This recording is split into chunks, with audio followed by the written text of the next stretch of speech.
नमस्कार विद्यार्थी मित्रांनो. तर माझ्या YouTube चॅनलमध्ये मी तुमचं सहर्ष स्वागत करीत आहे.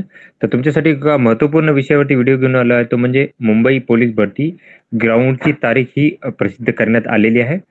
त्यामुळं याची माहिती सांगणार आहे मी, की कधी होणार आहे, काय होणार आहे. तर व्हिडिओ शेवटपर्यंत पहा आणि माझ्या चॅनलवरती नवीन असाल तर प्लीज चॅनलला सबस्क्राईब करा. आता तुम्ही जर वेबसाईटवरती जर घ्याल, तर तुम्हाला काय करेल की एक पी-डी-एफ भेटून जाईल, इमेज भेटून जाईल.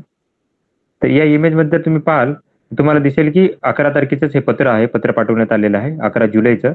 तर याच्यानुसार बघा की पोलीस उपआयुक्त बिनतारी संदेश विभाग मुंबई यांनी पाठवलेला आहे.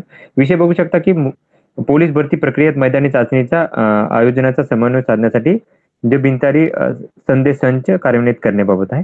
तर याच्यानुसार बघा ती ही जी प्रक्रिया आहे, मुंबई पोलीस भरती प्रक्रिया जी आहे, ती मैदानी चाचणी आणि शारीरिक मोजमाप चाचणी ती 18 जुलैपासून काय करण्यात की लोहमार्ग पोलीस कवायत मैदान, घाटकोपर पूर्व आणि मुंबई विद्यापीठ मरीन लाईन या मैदानावर सुरू करण्यात येणार आहे. आता याच्या जर बघा तर प्रतिदिन 8,000 विद्यार्थी उपस्थित राहणार आहेत. लक्षात घ्या. तर मोठ्या प्रमाणात पोलीस बंदोबस्त ठेवण्यात येणार आहे.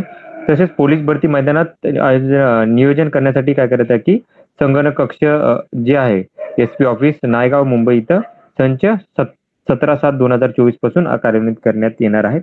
ही विनंती करण्यात आली होती. त्याच्यामुळे सांगण्यात येतं की 18 जुलै रोजी काय होणार की चालू होणार आहे ग्राउंड. आता लवकरात लवकर हॉल तिकीट याची येतील. उद्या परवा वगैरे हॉल तिकीट याचे जनरेट होणार आहेत. तर ही माहिती होती. तर अशाच महत्त्वपूर्ण माहितीसाठी माझ्या चॅनलला सबस्क्राईब करा, व्हिडिओ लाईक करा आणि माहिती मित्रांसोबत शेअर करा. धन्यवाद.